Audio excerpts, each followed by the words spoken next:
I wish on Teams it would like show kind of like on Skype or on Discord the screen that you're sharing, because I kind of just have to hope that Teams is actually broadcasting it properly. Everybody here for the most part? I know one of y'all said, I think Eli said that he was going to be right back, so I don't want to start without him if he's like getting water or something.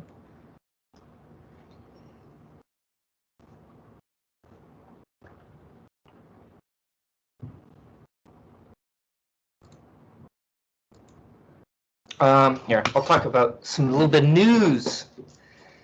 Tomorrow, or next week, not tomorrow, we can either have a meeting on like this new exploit for DNS cache poisoning. It's going to be labless, but it'd kind of be like an explanation.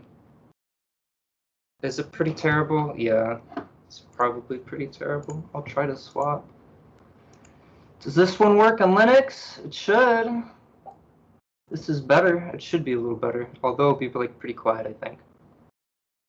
Does this sound better? Fellas? Fellas? Can you hear me? Okay. All right, well, the options are either I'm super duper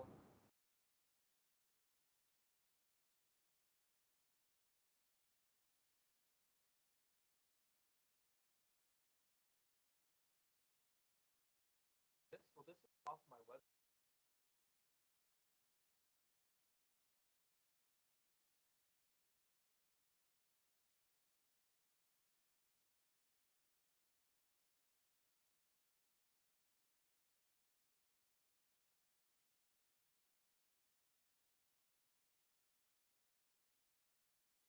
Today we're gonna learn.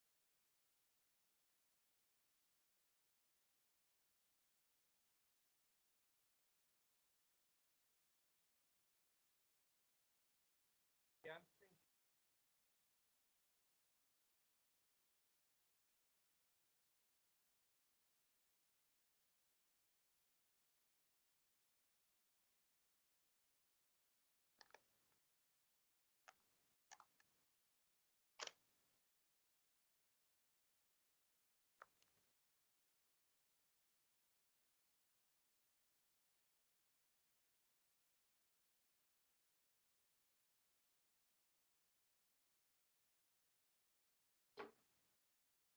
Today we're gonna learn about what hashing is, and we're gonna crack some hashing.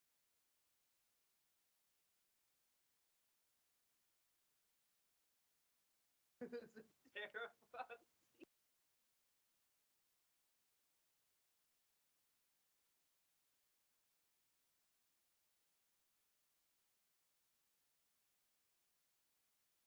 Because it doesn't even show. Okay, the volume going up and down, but it doesn't actually. Yeah, it doesn't actually show any. For real this time, we're gonna learn about what hashing is, and we're gonna crack some hashes. What is hashing? Hash function secures data by mapping a plain text string to a mathematically determined fixed size value, and then the value is then assigned to a hash table. This hashing is not encryption. Encryption is where you want the result to later be determined. So like if you, as an example, so like password managers encrypt the passwords because you have like your master password and you put it in there and then it decrypts that data. For a hash, it's one way. Hash, or a good hash, should not be able to be decrypted. You should not be able to look at a hash and be able to go from the original value.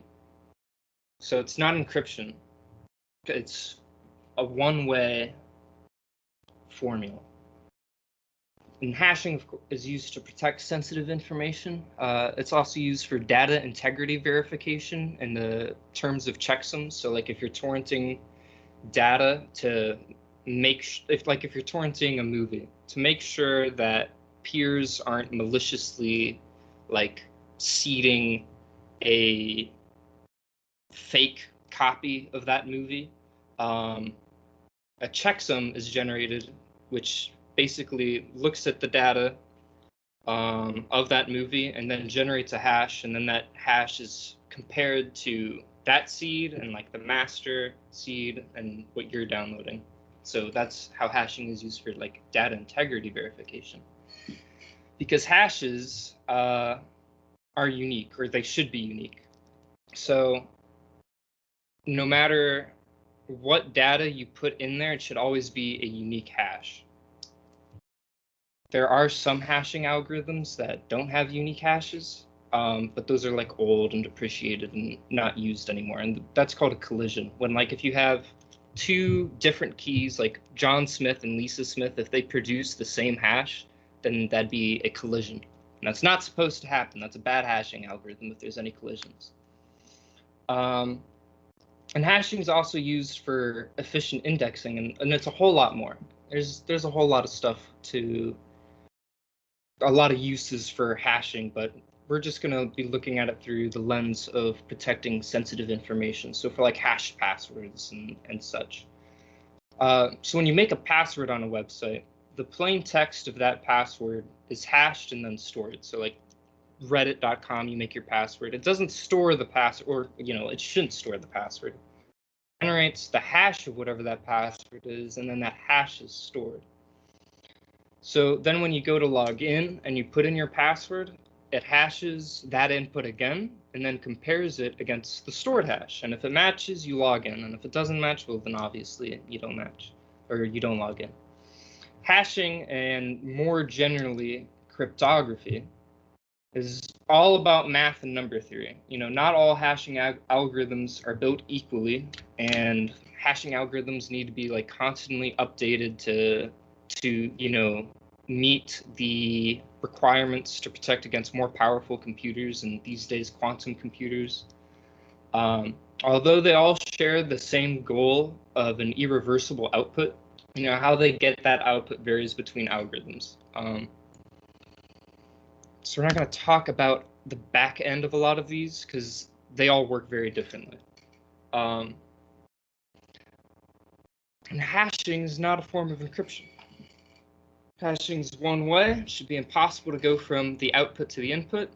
And with encryption, it should be possible to go from the output to the input, so long as the decryption key is provided.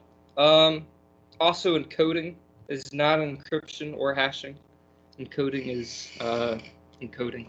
It's reversible, and it's just used for computer speak, basically.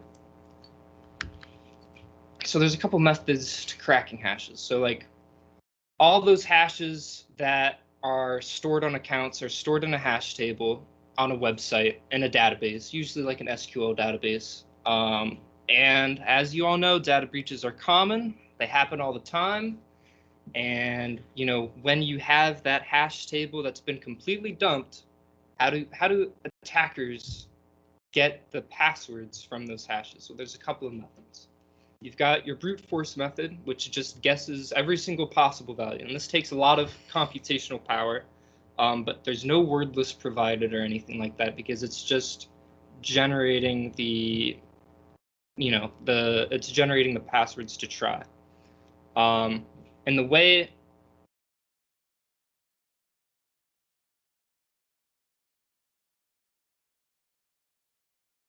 Yeah, of course. There's for hashcat, those are called rules, and so you specify the amount of rules in your brute force. So like if a special character is required, and then you can input like which special characters count as special characters, because some websites like won't let you use like equal signs as a special character, but they'll let you use exclamation points. Yeah, that kind of stuff. And then we've got dictionary based, and so that uses a predetermined word list and attempts passwords line by line. And it's more efficient than a brute force, but it requires a word list to be stored. And those can be pretty damn big. For most CTFs, pretty much the standard is just a word list known as RockU, which came from a social media data breach, which is literally just called like rocku.com. And they didn't even hash any of their passwords. It was just all stored plain text. And so that's just was studied for a whole bunch and used like, what are the most common passwords? We've just found a whole bunch, and there's 10,000 users on this site are all using QWERTY1234. Don't use that password. And so word lists like this are often optimized to try the most common passwords first. And so there's combo lists that you can find, and you can also generate your own word lists or modify your own word lists. We'll do a follow-up lab on that kind of stuff because it's also pretty neat. This is all introductory. And then the third method that isn't used too much anymore, it's kind of outdated, but you'll probably see it referenced, so I figured I might as well talk about it, is rainbow tables. So what a rainbow table does is it generates an entire hash table according to user set rules, and that's massive. So like if you had a word list of like all possible 8-character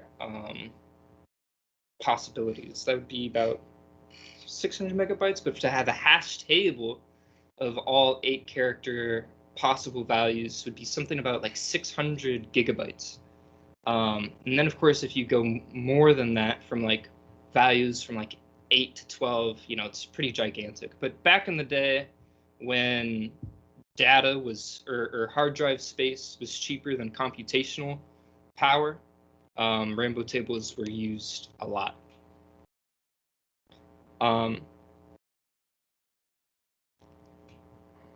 Something else I wanted to add about rainbow tables.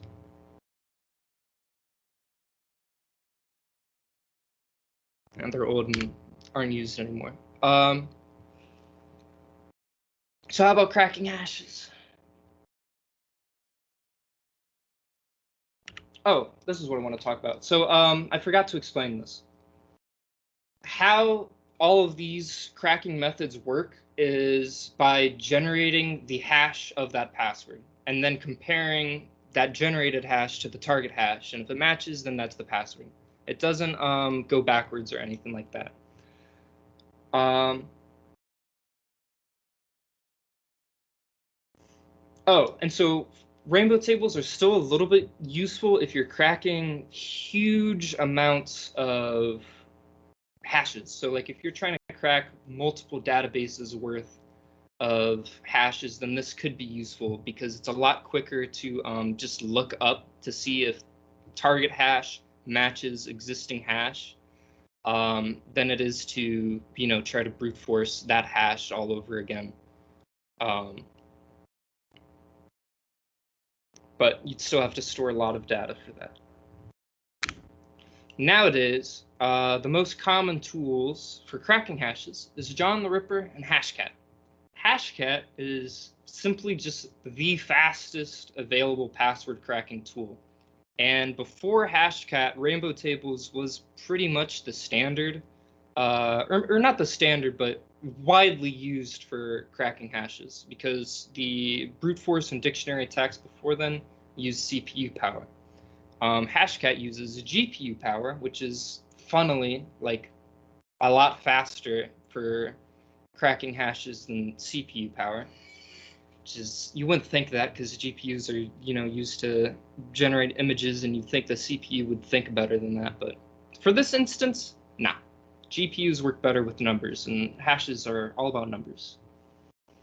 Hashcat uses the GPU to crack hashes primarily, but it requires drivers like OpenCL or CUDA, and performance is best on Windows, mainly because GPU drivers perform best on Windows. And then John the Ripper is a bit slower, but it has more features and is a lot more flexible, and it's got a much easier syntax and just overall much easier to use. Like, if you don't specify the hash format in John, it will try to automatically detect the hash and then try to crack it from there. The detection algorithm isn't like 100% effective, as a lot of hash types have like the same length and use the same like all capital letters and numbers or whatever to generate the hash, because but it does a pretty good job at it. In comparison, if you try that with hash or with Hashcat, it just won't work. You need to specify the hash. And John primarily uses processing power, the CPU, to crack hashes. Nowadays, both tools support CPU and GPU because they've just continuously added features. But Hashcat started as being GPU only, and John started as being CPU only. And GPU performance is much better on Hashcat than John, and the CPU performance is much better on John than Hashcat, because both tools, John has been optimized for processors, and Hashcat has been optimized for GPUs. If you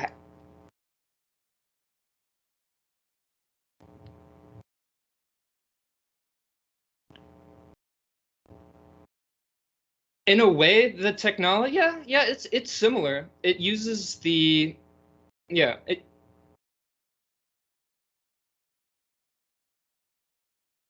uses the same kind of like number theory for solving math problems and working with numbers and finding hashes that way. But the main similarities is just that GPUs are well suited for computationally intensive tasks that like just deal with numbers and like solving math problems and stuff. And so generating hashes and comparing hashes and solving the problems that are used to like find Bitcoin hashes are very similar in that regard. But we're gonna move on. So how do we protect ourselves from this a little bit? So to stay secure, use hard to guess passwords, duh. But from the back-end side of things, not as a user, but like if you're generating a web application or you're developing a web application on the back end of things, like let's say you're the admin, you want to make sure your users are secure just in case of a data breach, which is something that should be considered as an inevitability, not as something that's like, well, that might happen. From a security perspective, you should just assume a data breach will eventually happen. How do we make sure that our users' data is going to be secure in the event of that occurrence? One of the main methods that's being implemented is salting, password salting. And this completely protects against rainbow table attacks and makes traditional cracking a lot slower. And so the reason it protects against rainbow table attacks is because when you generate a rainbow table, you generate all the possible values and then those associated hashes. But when a salt is added, a random salt is either added before or after the password, or it might even be in the middle. Again, hashing algorithms vary in that regard. Or that's up to admin implementation as to where to add the salt. But for every user's password, the salt is different. And so since that salt is different, you cannot generate a rainbow table for that to account for every single randomly generated salt per user password. So rainbow tables completely eliminated as an attack method through hash salting. And so this increases the complexity of the password without increasing user requirements. So, you don't have to tell your users, like, make a 24-character password with special characters and all that. The salt is added to whatever the user adds to keep it more complex and to make it longer for hackers to crack it. It takes more time to crack, but these are still crackable with John and Hashcat. As an example, so like crack passwords, the salt in the format, salt, and then the password, you'd use this John format, dynamic61 hashes.txt. You can use this command, John list subformats, and that'll list out the available salt formats. And you can also put in, like, make your own custom salt formats and then upload that to be used by John. But again, that's like more complicated stuff that we're not going to get into today. This is introductory. Now, ask your questions if you have some questions, because we're going to move into the lab portion.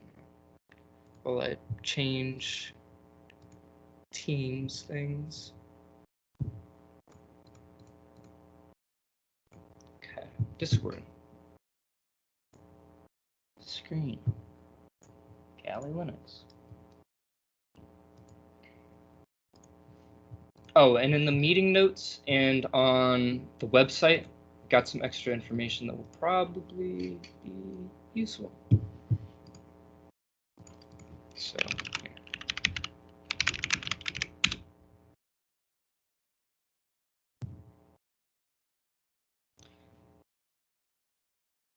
So there's two parts to this lab. Task 1 is I'm going to go through it and, familiarity with how to actually do these things. And then task 2 is the challenge for you guys. And whoever either, completes these all first, or if, you aren't able to complete them all, whoever completed the most will get the highly coveted and extremely valuable and rare First Blood Discord role. So I hope that you're just super duper excited now. Let's do a bit of setup before we crack our hashes here. I'll delete this. So on both Parrot Security and on Kali Linux, in the /user/share/wordlist directory, there's going to be rocku.txt. And that's the word list that we're going to be using for these hashes. I recommend just making like a working directory to paste, just so that you have two files that don't bog down the rest. For, you have your hash file and then your word list file in the same directory, so it's easier to navigate from the command. Yeah. You can do either. I'm just using the file manager here, so because it's like easier to look at and read and follow along than just making a new directory. And then we'll just make a hash file. And this is I'm just putting this in my home folder. Then you can just cd to it. And then as an example, we would just type in like John hash wordlist equals rocku.txt. And so then we don't have to switch directories or anything, and it'll be a lot quicker.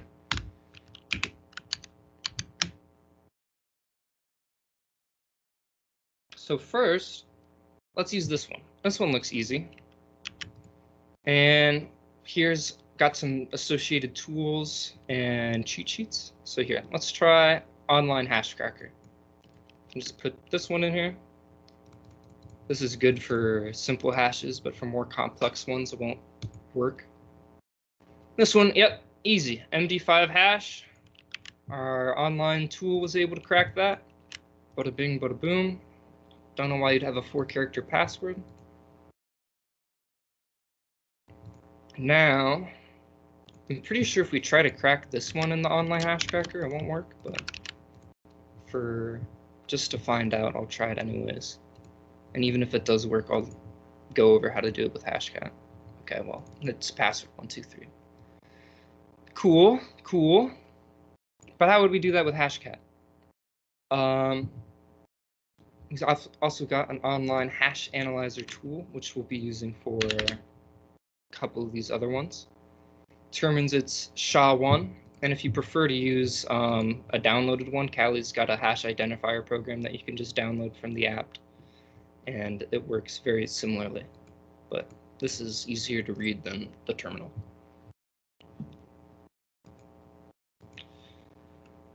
So this is SHA-1. Let's update our hash file. Just put in the hash in the text, and we'll try to crack this with Hashcat. We need to specify our mode is SHA1, and we'll have to look up what that ID is. So we can just look up SHA1, Control F, and the Hashcat mode is 100. So then we'd specify hashcat -m for mode is 100, and our hash is, that file that we're going to crack, and then the word list that we're going to be using is rocky.txt.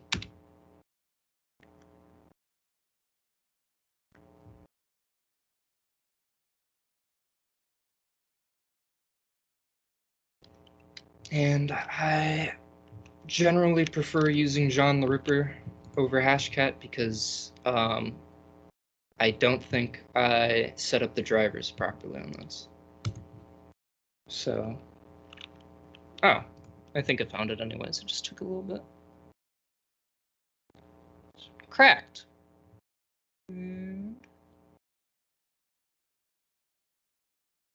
Okay, it's cracked, and I'm trying to read where it is.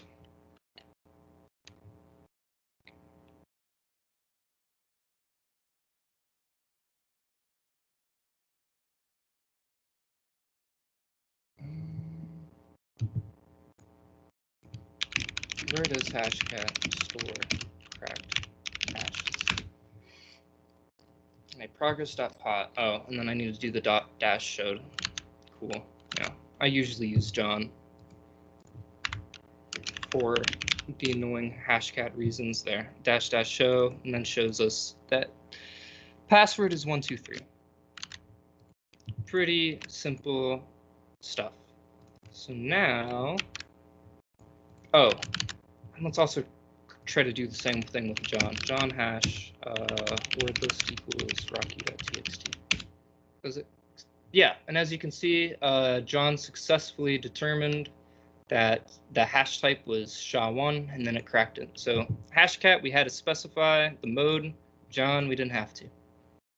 But that won't work all the time. I don't think it'll work for this hash. We'll update vim hash.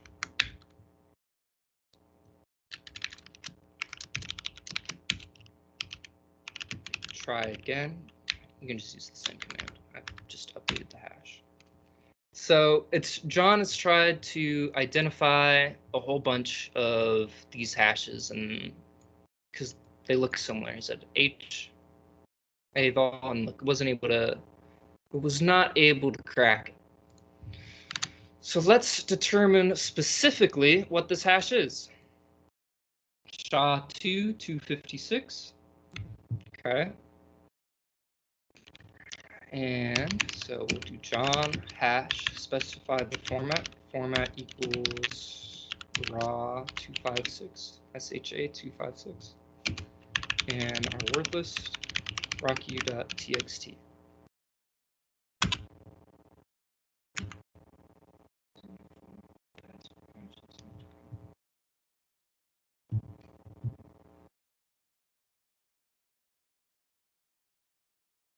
I think I might not have updated the hash. No, I did. I think it's because I did this already, and now it doesn't want to show me because it already cracked the hash. And John the Ripper showed it, but that command will work. I just do show. No, John has a different syntax.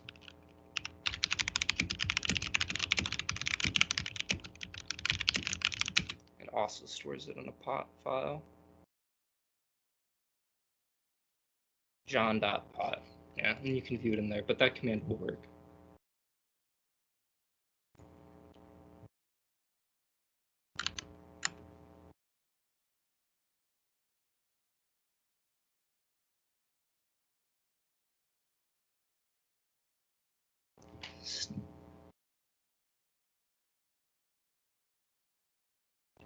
Let's try cracking this with hashcat and see what happens.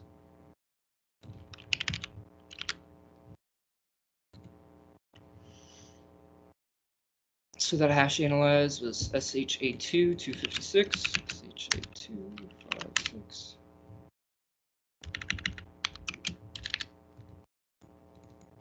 $14.10.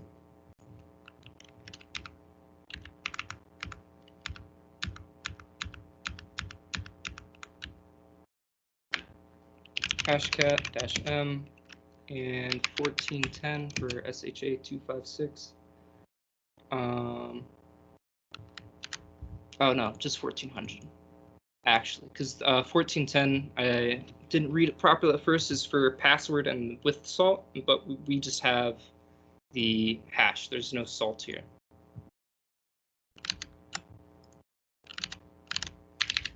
1400 hash rocky.txt.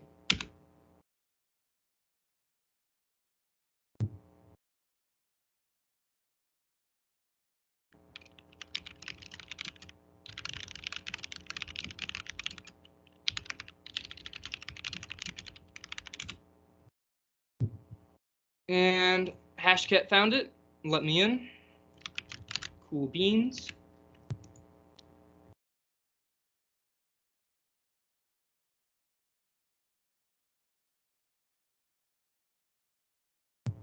Very cool beans. Let's move to the next one. I only got 2 more. I think this one's got the salt. No. Maybe not. Let's try to identify this one again with the hash identifier, since John was not able to identify the last one, so probably won't be able to identify this one. It's called bcrypt. Okay. We'll use hashcat again for a diversity of tools. So we'll just search up bcrypt, Control F, 3200 is the mode, and as like the example hash matches this format of our hash, like, you know, we got $signs in here, $signs in there, so all looks good. Craft our command, hashcat, specify the mode, which is 3200 for bcrypt, hash, and word list. Oh, I don't think I updated the hash. No, I didn't. Sometimes I forget these things.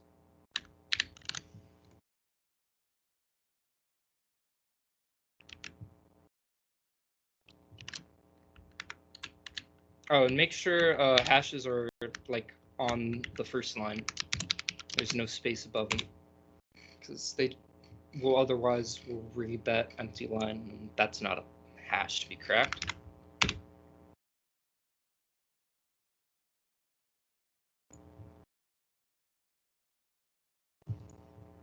And this will go through and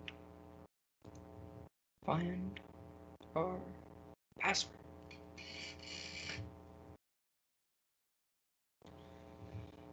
So, like, if you were super dedicated and you had a hash cracking rig and you had like 5 GPUs, the tool would definitely be Hashcat, because it's just the fastest. Oh, the I just used Vim. You can use any text editor. I use Vim. You can use Nano. You could use GUI. I don't even have that one installed, I think. But from the terminal, pretty much all Linux ones. If you don't got V, or you don't got Vim, you probably got Vi. And Nano's probably easier to use for most people. But yeah, just open it with the text editor.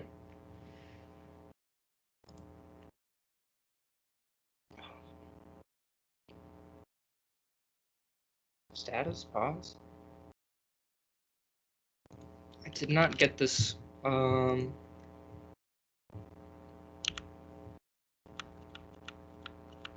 so I guess this is still working. Huh.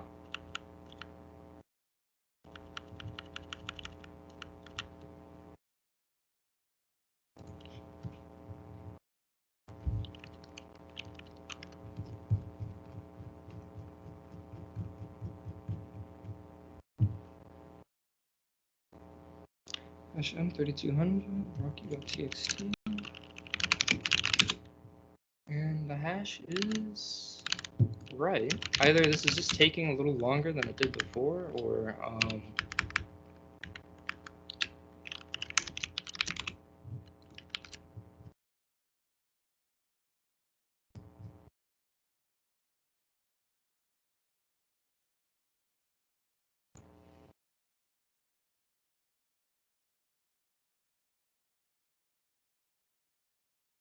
I'm pretty sure it's because before I went through this, it stored the hash and it's trying to crack it again. I bet you if I just use -- show, it'll show me it. No?